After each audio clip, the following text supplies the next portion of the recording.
Ito yung pinagkukunan mga hanap buhay ng mga tao dito sa amin sa Napindan sa Taguig. Ang buhay pangingisda. Lalong-lalo ng mga mahihirap na nakatira sa tabi ng ilog. Ang hanap buhay nila ang pangingisda o pangunguhuli ng mga tilapia dito sa ilog na binibenta naman sa mga palengke dito sa Pasig, sa Taguig. Ayan, at mabibili nila naman ng napakamurang presyo. Kaya kung gusto niyo bumili ng mga tilapia na mura lang, dito yan mabibili sa Taguig o sa Pasig na sobrang mura lang. Mabibili niyo naman ng 20 ang isang kilo, may 30, may 40 ang kilo. Ang yung pinakamalaki, mabibili niyo lang ng 70 pesos ang kilo. Ganon siya kamura, guys. Kaya kung gusto niyo bumili ng tilapia, dumayo lamang kayo dito sa Taguig o kaya sa Pasig.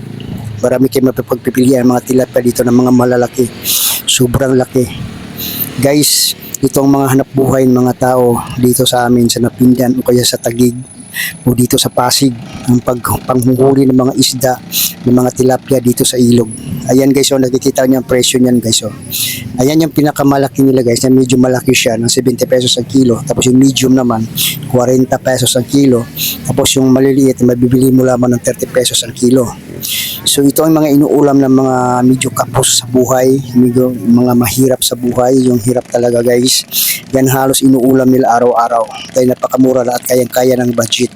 At saka mga gulay. Kasi mura din ang mga gulay dito guys na nanggagaling sa Laguna, sa Batangas. Kaya mura din ang mga gulay dito. Kaya kung dito ka tumira sa Pasig o sa Taguig, makakasurvive ka talaga dahil marami ka mabibili ng mga mumurahin lamang ng mga gulay at saka makaulam. At itong ilog pala guys, itong river na to guys, ay konektado to mula sa Manila Bay hanggang papunta nito ng Batangas sa Laguna. At dito rin guys dinadaan yung mga kargamento, yung mga hinahakot nila, yung mga dinideliver na binibenta dito sa Laguna, sa Taguig, dito sa Pasig hanggang sa Batangas. Ayan guys, so nakita niyo yung mga bangka niyan guys, oh. Hinihila yung kargamento na mabigat yan guys, oh.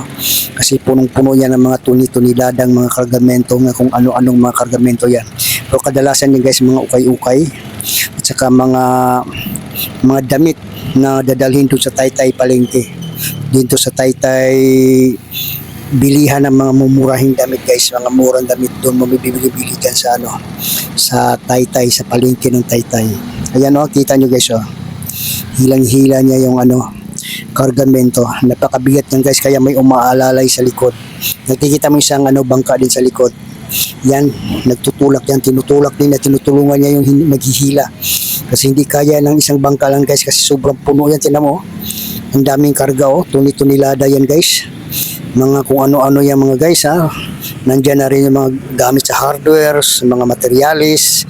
Nandyan din yan nila sinasakay guys, yan nila kinakarga. Papunta na yan sa Laguna, sa Batangas. Ayan o, di ba nakita nyo? May nagtutulak din kasi mabigat talaga yan guys. Di ba? Itong ilog nito guys, ito yung tinatawag na Pasig River. Ito yung konektado na mula sa Manila Bay hanggang papunta na ng Batangas yan, Laguna de Bay. Ayan.